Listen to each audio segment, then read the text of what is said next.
কারণ এখন পর্যন্ত মুসলমানদের সাথে সরাসরি কোনো যুদ্ধ হয় নাই। এই জন্য যুদ্ধের ময়দানে এক দল অপর দলের কাছে ছিল অপরিচিত। এই বিষয়ের আলোকে রোম সম্রাট গোয়েন্দা প্রধানকে বললেন, ও গোয়েন্দা, তুমি একটু যাও, মুসলমান সৈন্যবাহিনীর ব্যাপারে বিস্তারিত খবরাখবর নিয়ে আসো। কারণ তুমি যদি সৈন্যদের সম্পর্কে বিস্তারিত খবর দিতে পারো, তাহলে আমাদের জন্য যুদ্ধ কৌশল নির্ধারণ করাটা সহজ হয়ে যাবে। রোম সম্রাটের আদেশে গোয়েন্দা প্রধান চলে গেলেন। খোঁজ খবর নিয়ে বাদশার কাছে চলে আসলো গোয়েন্দা প্রধান। বাদশা জিজ্ঞাসা করে, বলো মুসলমানদের সৈন্য সংখ্যার অবস্থাটা কি? গোয়েন্দা বলে, বাদশা নামদার, মুসলমানদের সৈন্য সংখ্যা আমাদের চাইতে বেশি নয়, বরং সৈন্য সংখ্যার দিক দিয়ে আমরা মুসলমানদের চাইতে 3 গুণেরও বেশি।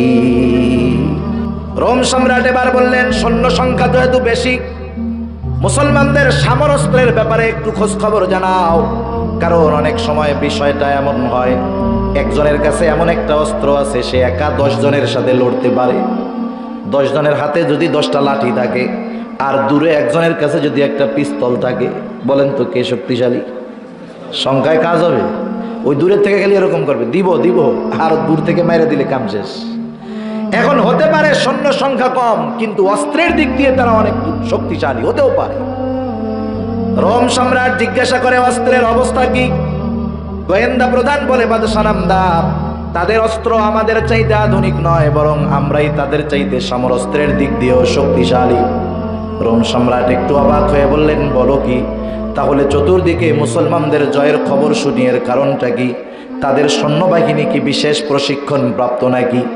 গোয়েন্দা বলে, না বাদশা নামদার, বিষয়টা এমনও নয়। মুসলমানেরা তো কেউ বা কৃষি কাজ করে, কেউ বা ব্যবসা করে, কেউ বা অন্যর জমিনে কাজ করে। যখন তাদেরকে যুদ্ধের জন্য আহ্বান করা হয়, ওই মানুষগুলা যে যার কর্ম ফেলে যুদ্ধের ময়দানে হাজির হয়ে যায়। বাদশার প্রশ্নের জবাবে গোয়েন্দা বলে, বাদশা নামদার, মুসলমানেরা যুদ্ধের ময়দানে শুধু জয়ের জন্য যায় না, মুসলমানেরা যুদ্ধের ময়দানে তাদের প্রাণ উৎসর্গ করার জন্য যায়। এই জন্য যখন তারা ময়দানে যায়, পিছু হটে না, জীবন চলে যায় যাক, তারা সামনে অগ্রসর হয়ে যায়। কি বলো, দুনিয়ার মানুষ তো বাঁচতে চায়, মরণকে ভয় পায়, কিন্তু এই মানুষগুলা কেন মরতে চায়? গোয়েন্দা বলে, বাদশা নামদার, এই মানুষগুলা যদি যুদ্ধের ময়দানে কাফেরদের অস্ত্রের আঘাতে মারা যায়, শাহাদাত নসিব হয়ে যায়। আর যদি শাহাদাত নসিব হয়ে যায়, তার ঠিকানা হয়ে যায় আল্লাহর জান্নাত। গোয়েন্দা প্রধান বলে, বাদশা নামদার, তাদের অন্তর থেকে টাকা পয়সার মহব্বত, দুনিয়ার মহব্বত, আত্মীয় স্বজন সন্তানের মহব্বত, যেই জিনিসটা দূর করে দিয়েছে সেটার নাম হলো ঈমান। ঈমান আনার আগেও এদের কাছে দুনিয়া প্রিয় ছিল, এদের কাছে নারী প্রিয় ছিল, পরিবার পরিজন প্রিয় ছিল, কিন্তু ঈমান আনার পরে ঈমান তাদের কাছে সবচাইতে বেশি প্রিয়। গোয়েন্দা প্রধানের কথায় অবাক রোম সম্রাট বলে, ঠিক আছে। সেনা প্রধানকে ডেকে বলে, ও সেনা প্রধান, যুদ্ধের ফলাফল যা হয় হোক, তোমার উপরে দায়িত্ব হলো তুমি কিছু জীবিত মুসলমান সৈন্য আমার কাছে ধরে আনবা। আমি একটু দেখতে চাই, ওদের ঈমানের পরীক্ষা আমি নিতে চাই। যুদ্ধ শুরু হয়ে গেছে। ঘটনাক্রমে মুসলমানদের একটা দল কাফেরদের হাতে আটকা পড়ে গেল। রোম সম্রাটের আদেশ, সেনাপ্রধান সৈন্যগুলাকে পাঠায় দিল রাজধানীতে। বাদশার কাছে খবর দেওয়া হলো, বাদশা নামদার, মুসলমানদের একটা দল আমাদের হাতে আটক হয়ে গেছে, আপনি আদেশ করলেই আপনার সামনে হাজির করা হবে। বাদশা বলল, আগামী দিন সকালবেলায় আমার দরবারের মধ্যে হাজির করবা। বাদশার আদেশ, পরের দিন সকালবেলায় দরবারের মধ্যে হাজির করা হলো। 40 জনের একটা দল আটক হয়ে গেছে। রোম সম্রাট সিংহাসনে বসা, দরবার ভরা মানুষ। মানুষগুলা তো দেখতে দেখতে অভ্যস্ত যে বাদশার শত্রু আটক হয়েছে। বাদশাহ সিংহাসনে বসে আদেশ করেছে, যাও ওদের শিরচ্ছেদ করে দাও, অথবা ওদেরকে শুলিতে চড়ায় হত্যা করো। কিন্তু বাদশাহ আজকে আর কোনো আদেশ করতেছে না। দীর্ঘ সময় বসে থাকার পরে বাদশাহ এবার আটককৃত সৈন্যদের দিকে লক্ষ্য করে বলে, এই মুসলমান সৈন্যরা, তোমাদের দলের আমিরকে, নেতাকে, তোমাদের কাফেলার আমিরকে। 40 জনের মধ্য থেকে একটা যুবক দাঁড়ায় গেছে, বলে, আমি হলাম এই কাফেলার আমির, আমি হলাম এই দলের নেতা। যুবক মানুষ একজন দাঁড়ায় গেছে, বয়স কত হবে? 18-20 বছর। 18-20 বছরের যুবক, সে আসছে তৎকালীন সময়ের অন্যতম পরাশক্তি রোমের বিরুদ্ধে যুদ্ধ করার জন্য। আর আজকে আমাদের দেশের 18-20 বছরের যুবক, ও যুদ্ধ করে ঠিক, কিন্তু বাস্তবে নয়, ফ্রি ফায়ার আর পাবজির ভিতরে, ঠিক না? ওর যুদ্ধ চলে ওই জায়গায়, ওর মধ্যে মারামারি, ওর মধ্যে সব। একটা মানুষকে ধ্বংস করার জন্য তার হাত পা বা অন্য কিছু সম্পদ ধ্বংস করা লাগে না। একটা মানুষের মেন্টালিটিকে, মনকে, মস্তিষ্ককে যদি আপনি ধ্বংস করে দিতে পারেন, তাহলে ওই মানুষটার থাকতেও, সব কিছু থাকতে ওইটা বিকল, ঠিক না? আমাদের যুব সমাজের মস্তিষ্ক ধ্বংসের পায়তারা করতেছে ইহুদি নাসারারা, যার কারণে এরা মিডিয়ার মধ্যে ডুবে গেছে, গুনার মধ্যে ডুবে গেছে। এদের মস্তিষ্ক বিকৃত করে দেওয়া হয়েছে। ওদের কাছে দিনের চাইতে 14ই ফেব্রুয়ারির দাম বেশি, ঠিক কিনা বলেন? ইমানের চাইতে ভালোবাসা দিবসের দাম বেশি, সওয়াবের চাইতে গুনার দাম তাদের কাছে বেশি। বরং এক একটারে পাগল বানায় ফেলতেছে, ঠিক কিনা বলেন? মানে প্রথম তো এটা কেউ টের পাবে না। এটা আবার গ্রুপে খেলা যায়। এই গেম একটা গ্রুপে খেলতে পারে, অনলাইনে গ্রুপ থাকে। একদিন আমি মাগরিবের নামাজ পড়ে আসতেছি আমার বাসার মধ্যে, মাগরিবের নামাজ পড়ে আসতেছি, ওই সময় একটা ছেলে একটা দেয়ালের উপরে বসে আছে। যাওয়ার সময় দেখছি, আসার সময় খেয়াল করছি যা আছে, ও মোবাইল টিপতেছে। আমি চিন্তা করলাম কি দেখবে, হয়তো ও মোবাইল টিপতেছে, নাইলে ফেসবুক দেখতেছে, নাইলে ইউটিউব দেখতেছে। আমি যখন ওর প্রায় কাছাকাছি গেছি, ও হঠাৎ করে বলছে, এই ধর ধর ধর ধর ধর, মার মার মার মার মার, এইরকম করে উঠছে। কেন? একা একা কথা বলে পাগলে। একা একা কি কোনো সুস্থ মস্তিষ্কের মানুষ মোবাইল ফোন ছাড়া কথা বলে নাকি? পাগল বলে কি, পাগল নাকি? পরে আমি আর একটু খোঁজ খবর নিয়ে জানতে পারলাম আসলে বিষয়টা ওই মোবাইলের মধ্যে খেলে একজন আর একজন এই মার মার মার মার মার। চিন্তা করেন, আমাদের যুব সমাজ 17 বছর বয়সে মোহাম্মদ বিন কাসিম রহমাতুল্লাহি আলাইহি সুদূর আরব থেকে এসে সিন্ধু বিজয় করেছেন। আর আমাদের দেশের 17 বছরের যুবক বিবাহ কিন্তু করতে পারবে না, তাই না? তারা যুদ্ধের ময়দানে গিয়া আরব থেকে এসে ভারতীয় উপমহাদেশে ইসলামের পতাকা উড্ডয়ন করেছে। আর আমাদের যুবকেরা 18-20 বছর বয়সে নিজের পায়েই দাঁড়াইতে পারে না, বিবাহ করবে কোন জায়গা থেকে? তা যাই হোক, যুবক মানুষ বাদশা দেখার পরে চিন্তা করলো, যুবক একে প্রলোভন দিয়ে দেখি ওকে ইমান হারা করা যায় কিনা। বাদশা এবার ডাক দিয়ে বলে, এই যুবক এদিকে আসো, তোমার নামটা কি? যুবক বলে, আমার নাম হলো আব্দুল্লাহ ইবনে হুযাফা। বাদশা ডাক দিয়ে বলে, আসো তুমি আমার পাশে এসে বসো। বাদশার আদেশ, বাদশা আহ্বান করলো। আব্দুল্লাহ ইবনে হুযাফা বাদশার পাশে এসে বসলেন। রোম সম্রাটের পাশে বসতে পারা এটা যেন তেন ব্যাপার নয়, কারণ দুনিয়ার বড় বড় বাদশা, বড় বড় শাসক রোম সম্রাটের পাশে যদি একদিন বসতে পারে, নিজেকে সৌভাগ্যবান মনে করত। দরবারের সব মানুষগুলা অবাক, হায় রে, কি ভাবলাম, কি হয়? ভাবলাম যে বাদশা হয়তো আদেশ করবে এদের সবার শিরচ্ছেদ করে দাও, দুনিয়া থেকে বিদায় করে দাও। কিন্তু বাদশা এই ধরনের কোনো আদেশ না করে তার বিরুদ্ধে যুদ্ধ করতে আসা তারই শত্রু আবার তার পাশে বসার জন্য মিষ্টি মুখে আহ্বান করতেছে, হাসি মুখে তাদেরকে তার পাশে ডেকে বসাইতেছে। ব্যাপারটা তো বুঝতে পারলাম না। এইবার আব্দুল্লাহ ইবনে হুযাফা বাদশার পাশে আইসা বসলো। বাদশা আব্দুল্লাহ ইবনে হুযাফার দিকে ফিরে বলে, আব্দুল্লাহ, আমার পাশে বসতে পারা এটা যেন তেন ব্যাপার নয়, কারণ গোটা দুনিয়ার বড় বড় শাসকেরা আমার পাশে বসতে চায়, কিন্তু আমি সবাইকে আমার পাশে আমি বসতে দেই না। আমি শুধুমাত্র তাদেরকেই আমার পাশে বসতে দেই যাদেরকে আমি বাদশা ভালোবাসি। ও আব্দুল্লাহ, ও আব্দুল্লাহ, তুমি যদি আমার ভালোবাসা পেতে চাও, ও আব্দুল্লাহ, তোমাকে তো আমি ভালোবাসতে চাই, কিন্তু তোমার সাথে আমার ভালোবাসার যে সম্পর্ক স্থাপন হবে এর মধ্যে একটা জিনিস অন্তরায় হয়ে গেছে, একটা জিনিস দেয়াল হয়ে দাঁড়ায় গেছে। আব্দুল্লাহ, ও আব্দুল্লাহ, আমি হলাম খ্রিস্টান, তুমি হলা মুসলমান। আমি খ্রিস্টান, খ্রিস্ট ধর্মের অনুসারী। যে খ্রিস্টান আমি তাকে ভালোবাসবো, কিন্তু আমি তোমাকে ভালোবাসতে চাই, কিন্তু তুমি তো মুসলমান। এখন তুমি যদি আমার ভালোবাসা চাও, আমার পক্ষ থেকে তোমার প্রতি অনুরোধ হলো তুমি মুসলমানিত্ব ত্যাগ করো, খ্রিস্ট ধর্ম গ্রহণ করো, তাহলে আমি বাদশাহ তোমাকে ভালোবাসবো। বাদশাহ এবার বলতেছে, আব্দুল্লাহ, শুধু ভালোবাসবো তা নয়, তুমি আমার ভালোবাসার মানুষ, আর তুমি আমার হাতে বন্দি, আমার জেলখানায় থাকবা, এটা হবে না। ভালোবাসার প্রথম উপহার স্বরূপ আমি তোমাকে মুক্তি দিয়ে দিব। দ্বিতীয়ত, আমার জেলখানায় যত মুসলমান কয়েদি আছে সবাইকে আমি মুক্তি দিয়ে দিব।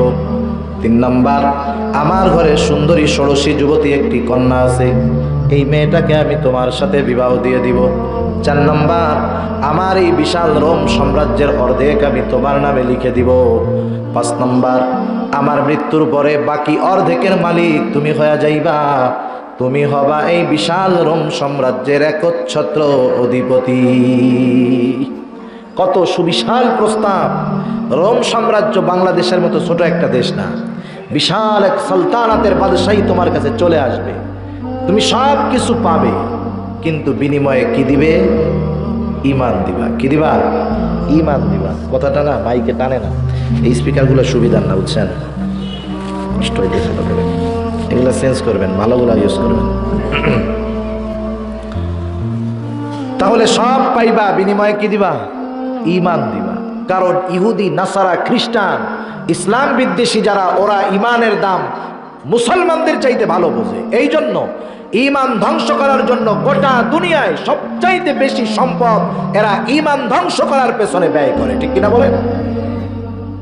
বাংলাদেশ সহ গোটা দুনিয়ার মধ্যে ঈমান ধ্বংসাত্মক যত মিশন আছে, এনজিওদের মাধ্যমে হোক, খ্রিস্টান মিশনারির মাধ্যমে হোক, এটা কাদিয়ানির সুরতে হোক, যত পদ্ধতিতে হোক, সবগুলার পিছনে অর্থ ব্যয় করে ইহুদি, নাসারা, খ্রিস্টান, ইসলাম বিদ্বেষীরা। কিন্তু আমরা বুঝি না। রোম সম্রাটের প্রস্তাব চলতেছে। আব্দুল্লাহ ইবনে হুযাফা বাদশার পাশে বসা।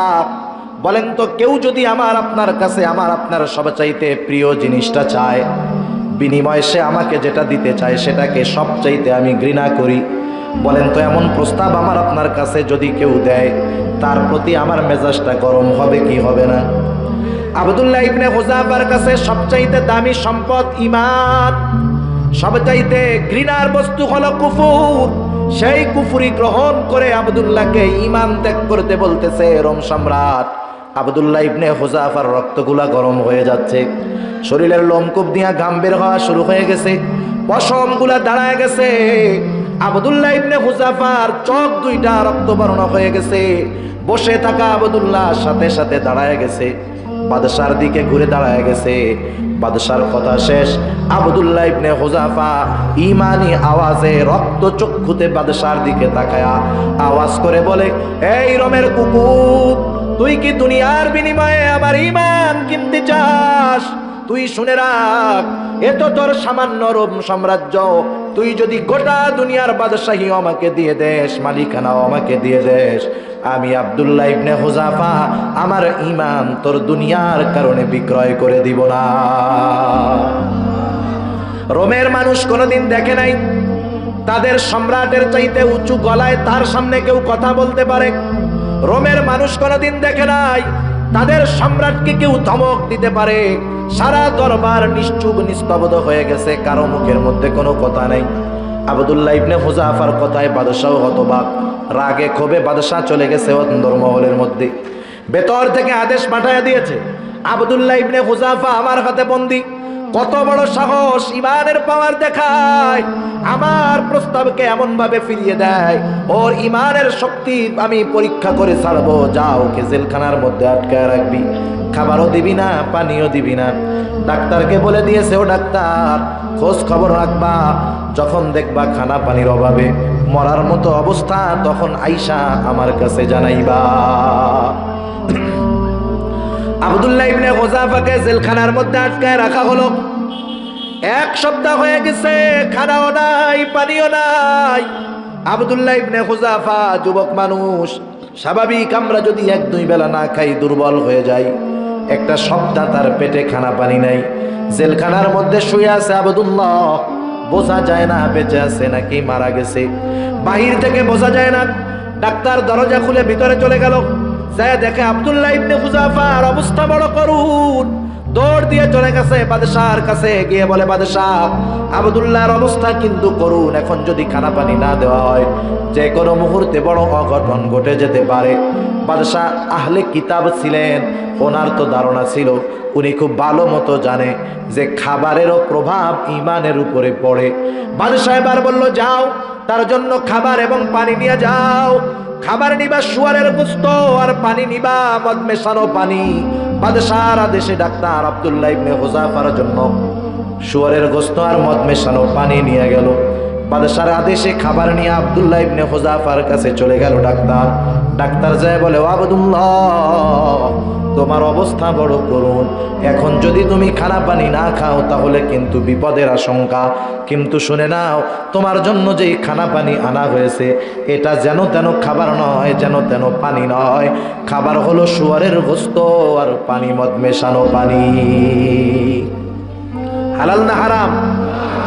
হারাম খাবারে ইমানের উপরে প্রভাব পড়ে। আমাদের গ্রাম অঞ্চলে দেখছি আর কি, গ্রামের মধ্যে যত বড় বড় মাছ, দামি দামি খাবার, এগুলা যারা কিনে সবাই না, অধিকাংশ হারাম করে। হয়তো সুদের টাকা, ঘুষের টাকা, নাইলে চুরি বাটপারি চিটিংবাজির টাকা। হারামখোর হারাম খেয়ে যত ভালো পুষ্টিকর খাবার হোক না কেন, ওই খাবার খেয়ে তার চেহারা যত নাদুস নুদুস হোক না কেন, যত সুন্দর হোক না কেন, দেহ যত পরিষ্কার হোক না কেন, চেহারা যত ভালো হোক না কেন, ওই হারামখোরের চেহারার দিকে যদি কোনো ইমানদার মুত্তাকি পরহেজগার বান্দা তার ইমানের নজর দিয়ে তাকায়, ওই সুন্দর চেহারার মধ্যে জানোয়ারের প্রতিচ্ছবি ভেসে উঠবে। আবার যেন ইমানদার যে হালাল খায়, হালাল নুন আনতে পান্তা ফুরায়, পান্তা ভাত মরিচ দিয়া লবণ দিয়া খায়, চেহারাটা যত কালো হোক না কেন, স্বাস্থ্য যত ভঙ্গুর হোক না কেন, ইমানদার মুত্তাকি বান্দা এই কালো চেহারার মধ্যে যদি কোনো ইমানদার ব্যক্তি ইমানের নজর দিয়া তাকায়, ওই কালো চেহারার মধ্যেও ইমানের নূর চমকাইতে দেখা যায়। সেজন্য হারাম খাবারে ইমান দুর্বল হয়, আমলের স্পৃহা কমে, নেক কাজের ইচ্ছা কমে, গুনার কাজের ইচ্ছা বাড়ে। আর যখন কেউ হালাল খায়, হালাল খাবারের প্রভাব আছে, ইমানের পাওয়ার বাড়ে, আমলের স্পৃহা পয়দা হয়, গুনার থেকে বাঁচার মতো শক্তি পয়দা হয়, রুহানি শক্তি পয়দা হয়। আব্দুল্লাহ ইবনে হুযাফার কাছে খাবার পাঠানো হলো। বাদশা খুব ভালো করে জানে হারাম খাবার ইমানকে দুর্বল করে দিবে। আব্দুল্লাহ ইবনে হুযাফা যদিও খাবারের অভাবে দৈহিক দিক দিয়ে দুর্বল, কিন্তু ইমানের দিক দিয়ে আব্দুল্লাহ ইবনে হুযাফা সবল, ঠিক কিনা বলেন? কারণ যখন কারো ইমানের উপরে পরীক্ষা আসে, সে যদি ওই পরীক্ষায় উত্তীর্ণ হয়ে যায়, সে যদি সবরের উপরে থাকতে পারে, দিন যায়, পরীক্ষা যত কঠোর হয় তার ইমান তত মজবুত হয়। বাজারের মধ্যে খাঁটি স্বর্ণ, কেউ যদি চায় স্বর্ণর থেকে সব খাত বের করে খাঁটি বানাবে, এই স্বর্ণ আগুনে বেশি পোড়ানো লাগে, ঠিক না? কেউ যদি চায় স্বর্ণের অলংকারটা দেখতে বেশি সুন্দর হবে, তাইলে এটার পিটানো বেশি লাগে। তার মানে স্বর্ণ যত পড়ে তত খাঁটি হয়, স্বর্ণ যত পিটানি খায় তত সুন্দর অলংকার হয়। ইমানদার যখন ইমানের পরীক্ষায় পড়ে, ইমানের উপরে যত আঘাত আসে, যদি সবরের উপরে থাকা যায়, ইমান দুর্বল হয় না, বরং দিন যায় ইমানের শক্তিও বেড়ে যায়। আব্দুল্লাহ ইবনে হুযাফা ইমানের দিক দিয়ে সবল। বাদশাহ ঈসা বলে, ও আব্দুল্লাহ, তোমার জন্য খানা পানি আনা হয়েছে, এখন যদি তুমি না খাও কিন্তু বড় বিপদের আশঙ্কা। কিন্তু খাবার হলো শুয়ারের গোশত আর পানি হলো মদ মেশানো পানি। আব্দুল্লাহ ইবনে হুযাফা যদিও দুর্বল, যখন কানের মধ্যে আওয়াজ গেছে এই খাবার এবং পানি তার জন্য আনা হয়েছে, ইমানি শক্তিতে বলিয়ান হয়ে আব্দুল্লাহ বলে, ও ডাক্তার, এগুলো আমার সামনে থেকে সরায় ফেল। আমি আব্দুল্লাহর জীবন চলে যায় যাক, তবু আমি হারাম খাবার আমার ঠোঁটের সাথে লাগাবো না। এমন এক ধমক দিছে, ডাক্তার চলে গেছে বাদশাহর কাছে, যে বলে, ও বাদশাহ, কেমন মানুষ, একটু আগে খাবারের অভাবে এতটা দুর্বল, কথা বলতে পারে না, এত ভাবে অসুস্থ মনে হলো, কিন্তু যখন কানের মধ্যে আওয়াজ গেল খাবার হলো শুয়ারের গোশত আর মদ মেশানো পানি, কোথার থেকে শক্তি আসছে কে জানে, খায় তো নাই, বলে জীবন গেলেও খাবে না। বাদশার রাগ আরো বেড়ে গেল, আদেশ করলো, যাও পরের দিন সকালবেলায় বড় পাত্রের মধ্যে তেল গরম করবা। বাদশার আদেশে বড় পাত্রের মধ্যে তেল গরম করা শুরু হয়ে গেল। পরিপূর্ণ গরম হয়ে গেছে তেল, টকবক করতেছে গরম তেল, ফুটন্ত উত্তপ্ত তেল প্রস্তুত। বাদশাহ এবার আদেশ করলো, যাও আব্দুল্লাহ ইবনে হুযাফাকে হাজির করো। বাদশাহর আদেশে আব্দুল্লাহ ইবনে হুযাফাকে হাজির করা হলো। বাদশাহ বলে, ও আব্দুল্লাহ, এখনো সময় আছে, এই যে তেল গরম হয়ে গেছে, আমার কথা যদি মেনে নাও, আমি তোমার সাথে যেই ওয়াদা দিয়েছি সেটা পূরণ করা হবে। আর যদি আমার কথা মেনে না নাও, তোমাকে ওই ফুটন্ত উত্তপ্ত তেলের মধ্যে ফালায়া দেওয়া হবে। আব্দুল্লাহ ইবনে হুযাফা বলেন তো, পরীক্ষা যত কঠোর ঈমান তত শক্ত, ঠিক কিনা বলেন? আব্দুল্লাহ ইবনে হুযাফা বলে, ও বাদশাহ, আমি আব্দুল্লাহ জীবন দিতে তৈয়ার, তবু ঈমান দিব না। বাদশাহ একটু কঠোর হলেন, আদেশ করলেন, যাও জেলখানা থেকে একজন মুসলমান কয়েদি ধরে আনো। বাদশাহর আদেশে একজন মুসলমান কয়েদি ধরে আনা হলো। বাদশাহর ইশারায় ফুটন্ত তেলের মধ্যে তাকে ফালায়া দেওয়া হলো। মুহূর্তের ভিতরে হাড্ডি থেকে মাংসগুলো আলাদা হয়ে গেল। শাহাদাতের অমীয় সুধা পান করলো লোকটা। আব্দুল্লাহ ইবনে হুযাফাকে বাদশাহ আবার বলে, ও আব্দুল্লাহ, এখনো সময় আছে, আমার কথা মেনে নাও। যদি না মানো, তার যেই পরিণতি, তোমারও সেই পরিণতিটাই হবে। আব্দুল্লাহ ইবনে হুযাফা ঈমানের উপরে অনড়, বলে, জীবন দিব তবু ঈমান দিব না। বাদশাহ চূড়ান্ত পর্যায়ে রাগান্বিত হয়ে গেলেন, বলে, যাও কেউ তেলের মধ্যে ফালায়া দাও। দুর্বল আব্দুল্লাহ দুইজনের কাঁধে ভর করে বাদশাহর সামনে আসছে। দুইজন ধরে ধরে আব্দুল্লাহ ইবনে হুযাফাকে তেলের দিকে নিয়ে যায়। আব্দুল্লাহ ইবনে হুযাফা কান্না শুরু করে দিল। এতদিন তো আব্দুল্লাহ ইবনে হুযাফাকে কেউ কান্না করতে দেখে নাই। এইবার ওই দুইজন মনে করছে, মনে হয় আব্দুল্লাহ ইবনে হুযাফা মৃত্যুর ভয়ে কান্না করতেছে।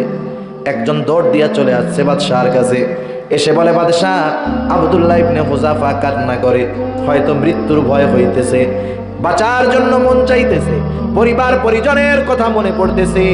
আপনি যদি এখন আবার পুনরায় প্রস্তাব দেন, হয়তো আব্দুল্লাহ ইবনে হুযাফা আপনার কথা মেনে নিতে পারে। বাদশাহ ডাক দিয়ে বলে, আব্দুল্লাহ, দাঁড়াও, কান্না করো কেন? বলেন তো, সব কান্না কি মানুষ ভয়ে কাঁদে নাকি? সব কান্না কি কষ্টে কান্দে নাকি? মানুষ অতি আনন্দেও কান্দে, অতি আবেগেও কান্দে। মানুষের আশা যখন পূরণ হয়, অনেক কষ্টের সাধনা যখন পূরণ হয়, তখন মানুষ আনন্দেও কান্না করে। বাদশাহ তো মনে করছে জীবনের ভয়ে কান্না করতেছে, মরার ভয়ে। বাদশাহ বলে, কান্না করো কেন? মৃত্যুর ভয় হয়, জীবনের জন্য মায়া হয়। আব্দুল্লাহ ইবনে হুযাফা বলে, না বাদশাহ, না না, মুসলমান ইমানদার কখনো মৃত্যুকে ভয় পায় না। কারণ ইমানদার খুব ভালো মতো জানে মৃত্যু হলো একটা পর্দা, এপারে দুনিয়া, ওপারে হলো আল্লাহর জান্নাত। ইমানদার, যার ঈমান আছে, ঈমানের কারণে যে মরবে, সে মৃত্যুকে কেন ভয় পাবে? বাদশাহ বলে, তাহলে তোমার কান্নার কারণ কি? আব্দুল্লাহ ইবনে হুযাফা বলে, ও বাদশাহ, আমি তো কান্না করতেছি এই কারণে, আমার আল্লাহ আমাকে একটা মাত্র জীবন দিয়েছে। একটা জীবন একবার আল্লাহর জন্য কোরবান করা যায়। আমার তো মন চায়, আমার আল্লাহ যদি আমাকে শত শত জীবন দিত, ঈমানের জন্য আমি আমার এই জীবন শত শতবার কোরবান করতাম। তাদের সাথে তফাৎ আমাদের এতটুক, তারা ঈমানের জন্য, এক ঈমানের জন্য শত জীবন কোরবান করতে তৈয়ার, আর আমরা এক দুনিয়ার জন্য ঈমানকে শতবার বিক্রয় করতে তৈয়ার। কারণ তারা ঈমানের দাম বুঝেছে বিধায় জীবনের দাম তুচ্ছ, আর আমরা দুনিয়ার দাম বুঝতে পেরেছি বিধায় ঈমানের কোনো দাম নাই, ঠিক কিনা বলেন? কিন্তু এটা বদনসিব আমাদের, অথচ আল্লাহ তাআলা তার মেহমান হওয়ার আহ্বান করতেছেন আমাদেরকে। শুধুমাত্র ঈমানি পরীক্ষায় যে পুরুষরাই এরকম পরিচয় দিয়েছে, ঈমানের পরিচয় না, মা বোনরাও ঈমানের জন্য জীবন উৎসর্গ করেছে, ঠিক কিনা বলেন? কত জালেমের অত্যাচার সহ্য করেছে অনেক মা বোনেরা। আমাদের দেশে অধিকাংশ ক্ষেত্রে মা বোনেরা সরল মনা হয়ে থাকেন বেশি, ওনাদের দিল নরম, এই জন্য ওনারা শিরকের মধ্যে ডুবে যান বেশি। দেখবেন কিছু হইতে না হইতেই ঠাস ঠাস করে মানত করে বসে, আছে না নাই? মানত কোন জায়গায় করতে হবে, কোন জায়গায় করা যাবে যাবে না, ও জানার দরকার নাই, ডাইরেক্ট মানতের পরে মানত। বিভিন্নভাবে ওনাদের ঈমানের ভিতরে সমস্যা বেশি হয়ে যায়, কিন্তু ওনাদের ওই ঈমানের দাম সম্পর্কে জানার দরকার আছে না নাই বলেন? কারণ দেখেন, ঈমান তো এমন দামি সম্পদ, আল্লাহ তাআলা এই ঈমানের কারণেই আমাদেরকে জান্নাত দিবেন, ঈমান না থাকলে জাহান্নামে যেতে হবে, ঠিক কিনা বলেন? সেজন্য আল্লাহ রাব্বুল আলামিন বলেন, ইন্নাল্লাযীনা আমানু ওয়া আমিলুস সালিহাত কানাত লাহুম জান্নাতুল ফিরদাউসি নুজুলা। আল্লাহ রাব্বুল আলামিন আমাদেরকে জান্নাতুল ফিরদাউসের মেহমান হওয়ার আহ্বান করতেছেন দুইটা শর্তে। এক নাম্বার, আল্লাহ তাআলা বলেন ঈমান লাগবে, ঈমান নিশ্চয়ই যারা ঈমান এনেছে। দুই নাম্বার শর্ত আল্লাহ তাআলা বলেন ওয়া আমিলুস সালিহাত, সব আমল কিন্তু আমলে সালেহ না, সব নামাজ কিন্তু আমল কিন্তু সব নামাজ আমলে সালেহ না। কারণ কোন আমল যদি আমলে সালেহ হতে হয়, দুইটা জিনিস তো কম্পালসারি লাগবে। একটা হলো আল্লাহর সন্তুষ্টি, দ্বিতীয়টা হলো রাসূলুল্লাহ সাল্লাল্লাহু আলাইহি ওয়াসাল্লামের তরিকা। এই দুইটা জিনিস যখন কোনো আমলের মধ্যে পাওয়া না যাবে, ওই আমল যত বড় হোক, যত বৃহৎ হোক, ওই আমল আল্লাহ রাব্বুল আলামিনের কাছে কবুল হবে না। আর অল্প সময়ের মধ্যে শেষ করে দিব। হাদিসের মধ্যে আসছে রাসূলুল্লাহ সাল্লাল্লাহু আলাইহি ওয়াসাল্লাম বলেন, কিয়ামতের দিন সর্বপ্রথম তিন শ্রেণীর মানুষকে হিসাবের জন্য আল্লাহ ডাকবেন। কয় শ্রেণীর? তিন শ্রেণীর। এক নাম্বার, একজন শহীদকে আল্লাহ তাআলা ডাকবেন। আল্লাহ তাআলা বলবেন, রক্তাক্ত অবস্থায় শহীদ আল্লাহর সামনে উপস্থিত হয়ে যাবে। আল্লাহ তাআলা জিজ্ঞাসা করবে, আমার গোলাম তোমার এই অবস্থা কেন? লোকটা বলবে, আল্লাহ আপনার দ্বীন আপনার জমিনে প্রতিষ্ঠা করার জন্য কাফেরদের বিরুদ্ধে যুদ্ধ করতে করতে জীবন দিয়ে দিয়েছি।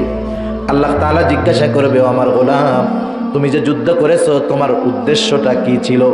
ওই লোকটা বলবে, আল্লাহ আমার উদ্দেশ্য ছিল আপনার সন্তুষ্টি। আল্লাহ তাআলা বলবে, না বান্দা তুমি মিথ্যা বলতেছো, কারণ আমি আল্লাহ তোমার অন্তরের খবর জানি। আল্লাহ রাব্বুল আলামিন তো আমার আপনার অন্তরের গহীন কোণে কোন কথা লুকায় রাখছি আমার জবান অবধি আসে নাই, আমার পাশে কেউ আছে সে টের পায় না। দুনিয়ার কোনো যন্ত্রের মাধ্যমে আমার আপনার সেই কথার খবর জানা যায় না, জবানেও আসে নাই, দুনিয়ার কেউ জানে না, কিন্তু আমার ওই অন্তরের খবরটা জানেন কে? আল্লাহ তাআলা সেই জন্য বলেন, কুল ইন তুখফু মা ফি সুদুরিকুম আও তুবদুহু ইয়ালামুল্লাহ। আল্লাহ রাব্বুল আলামিন জানেন কোনটা আমরা প্রকাশ করি, কোনটা গোপন রাখি, সব আল্লাহ রাব্বুল আলামিন জানে। আল্লাহ তাআলা বলবেন, ও আমার গোলাম আমি তোমার অন্তরের খবর জানি। তুমি জিহাদ করেছো যাতে করে দুনিয়ার মানুষ তোমাকে বীর বলে, বাহাদুর বলে। বান্দা তুমি যেই উদ্দেশ্যে দুনিয়ায় জিহাদ করেছো, দুনিয়ায় তুমি তা পেয়ে গেছো। দুনিয়ার মানুষ তোমাকে বীর বলেছে, বাহাদুর বলেছে। সুতরাং আজকে আমি আল্লাহর তরফ থেকে তোমার জন্য কিছু নাই, তুমি চলে যাও, তোমার ঠিকানা হলো চিরস্থায়ী জাহান্নাম। দ্বিতীয়তে আল্লাহ তাআলা একজন দানবীরকে ডাকবেন। আল্লাহ তাআলা জিজ্ঞাসা করবে, ও আমার গোলাম আমি আল্লাহ তাআলা তোমাকে সম্পদ দিয়েছি, এই সম্পদ তুমি কোন কাজে ব্যয় করেছো? লোকটা বলবে, আল্লাহ আমি আপনার দেওয়া সম্পদ গরিব দুঃখীর মাঝে দান করেছি। আয় আল্লাহ, যার ঘর নাই তাকে ঘর বানায় দিয়েছি, যার খাবার নাই তাকে খাবার দিয়েছি, যার রাস্তা নাই তাকে রাস্তা বানায় দিয়েছি। আল্লাহ তাআলা বলবে, এত কষ্টের উপার্জিত সম্পদ তুমি কোন উদ্দেশ্যে দান করেছো? ওই লোকটা বলবে, আল্লাহ আপনার দেওয়া সম্পদ আমি আপনার সন্তুষ্টির জন্য দান করেছি।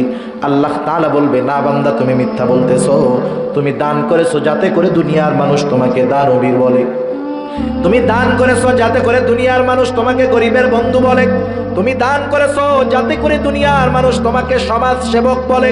ও আমার গোলাম তুমি যেই উদ্দেশ্যে দান করেছো দুনিয়ায় তুমি তা পেয়ে গেছো।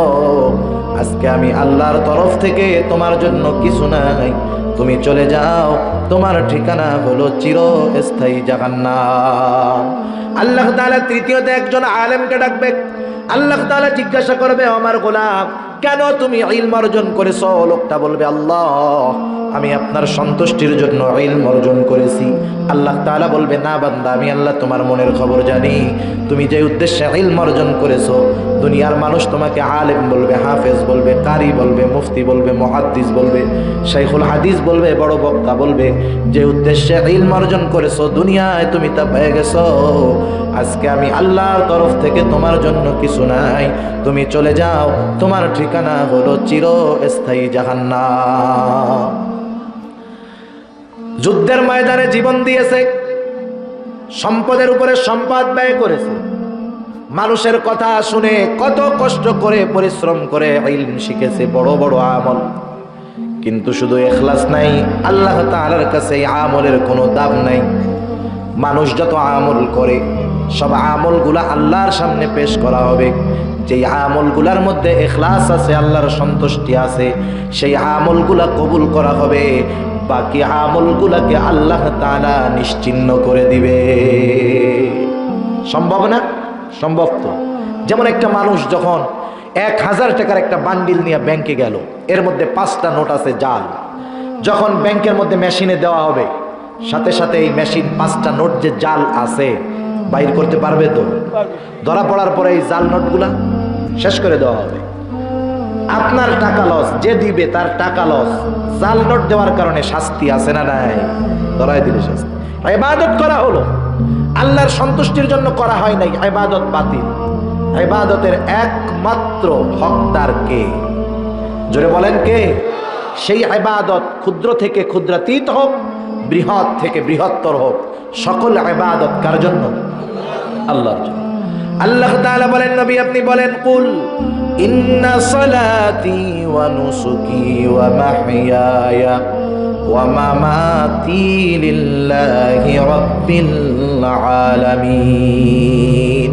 আপনি বলেন, নিশ্চয়ই আমার নামাজ, আমার কুরবান, আমার হায়াত, আমার মউত সব জগৎ সমূহের প্রতিপালক রব্বুল আলামিনের জন্য। সেই জন্য আমার জিন্দেগির যত আমল আছে সব হবে কার জন্য? জোরে বলেন। অনুরূপভাবে যেমন ব্যাংকের মধ্যে জাল নোট দেওয়ার অপরাধে জাল নোট বাতিল দেওয়ার কারণে শাস্তি হবে, অনুরূপভাবে আল্লাহর সামনে যখন সব আমলগুলা হাজির করা হবে, শুধুমাত্র ইখলাসওয়ালা আমলগুলা কবুল করা হবে। বাকি যেই আমলগুলা ইখলাস শূন্য ছিল ধ্বংস করা হবে। আর ইবাদতের হকদার আল্লাহ, অন্যর সন্তুষ্টি করার জন্য হবে রিয়া, লৌকিকতা, শিরক। আল্লাহ তাআলা এই জন্য কঠিন আযাবের ভিতরে গ্রেফতার করবে। আল্লাহ তাআলা বলেন, ওয়াকাদিমনা ইলা মা আমিলু মিন আমালিন ফাজআলনাহু হাবাআম মানসুরা। যেই আমলগুলো আল্লাহর জন্য করা হয় নাই, এগুলাকে আল্লাহ তাআলা আল হাবাউল মানসুরে পরিণত করবে, একবারে নিশ্চিহ্ন করে দেওয়া হবে। সেজন্য আল্লাহর নবীও বলেন, আল্লাহ তাআলা আমলের সৌন্দর্য চান। কি চান? আমলের সৌন্দর্য চান। কারণ আল্লাহ তাআলা বলছেন না, আল্লাযী খালাকাল মাউতা ওয়াল হায়াতা লিয়াবলুয়াকুম আইয়ুকুম আহসানু আমালা। আল্লাহ তাআলা বলেন, হায়াত এবং মউতকে সৃষ্টি করা হয়েছে আল্লাহ রাব্বুল আলামিন পরীক্ষা করতে চান কার আমলটা কত সুন্দর। আমাদের দৃষ্টিভঙ্গিমায় সুন্দর এক জিনিস, কিন্তু আল্লাহর কাছে সুন্দর আর এক জিনিস। আমরা মনে করি যেই জিনিসের বাহ্যিক দেখতে সুন্দর, যেই জিনিসগুলার বাহিরে দেখতে সুন্দর, এগুলাই মনে হয় আসলে সুন্দর। আল্লাহ তাআলা জানায়া দেন, না, আমি আল্লাহর কাছে মূলত সৌন্দর্য ওইটা না। কারণ আল্লাহ তাআলা বাহিরের আবয়ব দেখেন না, আকৃতি দেখেন না। নবীজি বলেন, ইন্নাল্লাহা লা ইয়ানজুরু ইলা সুওয়ারিকুম ওয়ালাকিন ইয়ানজুরু ইলা কুলুবিকুম ওয়া নিয়্যাতিকুম। আল্লাহ তাআলা দেখেন আমার নিয়ত, দেখেন আমার অন্তর। এই জন্য ইখলাসওয়ালা আমল যদি অল্প হয়, নবীজি বলেন, আখলিস দীনাকা ইয়াকফিকাল আমালুল কলিল। তোমার ঈমান খাঁটি করো তথা তোমার ইখলাসকে পরিশুদ্ধ করো, নিয়তকে পরিশুদ্ধ করো, অল্প আমল নাজাতের জন্য যথেষ্ট হবে। আর যেই আমল হবে ইখলাসওয়ালা আমল, সেই আমলটাই আল্লাহর কাছে সুন্দর। এই দুইটা জিনিস দরকার। 1 নাম্বার শিরক মুক্ত ঈমান, 2 নাম্বার ইখলাসওয়ালা আমল। আল্লাহ বলেন, এই দুইটা যার আছে, কানাত লাহুম জান্নাতুল ফিরদাউসি নুজুলা। সুবহানাল্লাহ, সে হবে জান্নাতুল ফিরদাউসের মেহমান। তার জন্যই জান্নাতুল ফিরদাউসের মেহমানদারি। তিনি হবেন মেহমান, আল্লাহ হবেন মেজবান। আল্লাহ কি হবেন? মেজবান। দুনিয়ার মেহমানদারি কয় দিনের? 3 দিনের। এক জায়গায় যাওয়ার পরে 3 দিন পরে ওই মেহমান সাধারণ বাড়ির লোকের মতো, যার আনবে তাই খাবে, বসা পান্তাবাসী যা খায় উনিও তাই খাবে। কিন্তু আল্লাহ তাআলার মেহমান যারা হবে 3 দিনের মেহমান না, মেহমান হবে অনন্তকাল, মেজবানও হবে অনন্তকালের। সুবহানাল্লাহ। অনেক সময় কোনো জায়গায় আমরা যখন যাই, যেই জায়গাটা আমার পছন্দের, ওই জায়গা থেকে আসার যখন সময় হয়ে আসে আমার কাছে একটু খারাপ লাগে, তাই না? সবার কাছেই লাগে। আল্লাহ তাআলা বলেন এরা তো জান্নাতের মধ্যে হাজারো নেয়ামতের মধ্যে ডুবে থাকবে, কখনো অন্তরের মধ্যে এই চিন্তাও আসবে না যে এই জান্নাত থেকে হয়তো কখনো বাহির হওয়া লাগতে পারে। এই চিন্তাটাও জান্নাতি বান্দাদের অন্তরে আল্লাহ আসতে দিবে না। সুবহানাল্লাহ। আল্লাহ তাআলা বলেন খালিদিনা ফিহা লা ইয়াবগুনা আনহা হিওয়ালা, জান্নাত থেকে যে বাহির হইতে হবে এই চিন্তাও আসবে না। আবার এমন না দুনিয়ায় আমরা একটা খাবার ডেলি খাই, খাওয়ার পরে 2-3 দিন পরে ওইটারে দেখলেও তারপরে বমি আসে, এই অবস্থা, তাই না? কিন্তু জান্নাতের মধ্যে তো অমন হবে না। একটা খাবার এক এক কামড়ে এক এক স্বাদ লাগবে। সুবহানাল্লাহ, কত নেয়ামতে পরিপূর্ণ। ওই জান্নাতের মেহমান হওয়ার আহ্বান আমাদেরকে কে করতেছে? কয়টা শর্তে? 2টা শর্তে। আমাদের বাংলাদেশের মাননীয় প্রধানমন্ত্রী আপনাদের এই এলাকায়, এই তালবাড়ি এলাকায় যদি ডিসি সাহেবের মাধ্যমে কারো কাছে চিঠি আসে যে তোমার সাথে আগামী মার্চের 1 তারিখে প্রধানমন্ত্রী দুপুরবেলা খানা খাবে, তোমার সাথে লাঞ্চ করবে, পেছন দিকে অনেক শর্ত লেখা থাকবে। যেহেতু প্রধানমন্ত্রীর অনুষ্ঠান, তুমি যা মন চায় তা তো পরে যাইতে পারবে না, তোমাকে সুন্দর ফর্মাল ড্রেসে যাইতে হবে। লেখা থাকবে কি কি ড্রেস পরবে। বলেন তো ওর যদি ওই ড্রেস না থাকে, ও টাকা ধার কইরা প্রয়োজনে সুদের উপরে আইনা ওই ড্রেস বানাবে, ঠিক কিনা বলেন? এরপরে প্রধানমন্ত্রীর কাছে যাবে দাওয়াত খাইতে, এটা কি রিক্সায় যাওয়া যায় নাকি? যশোর থেকেই একটা প্রিমিয় লেটেস্ট গাড়ি সে ভাড়া নেবে, যদি 20,000 লাগে লাগুক, ও চিন্তা করবে খালি প্রধানমন্ত্রীর কাছে যাইতে পারলে হয়। এরপরে দাওয়াত হলো 10টার 12টায় ঢুকবে, 2টায় বের হবে। আমাদের দেশে কি যখন কোনো বিবাহ অনুষ্ঠানে এক আত্মীয় আর আত্মীয়কে দাওয়াত দেয়, বলে তোরা কিন্তু খাওয়ার সময় আইস না, 2 দিন আগে আসিস, ঠিক কিনা বলে? আর আইসাই খাইয়া দেয় চলে যাস না, 2 দিন কিন্তু বাড়িতে থাকবি।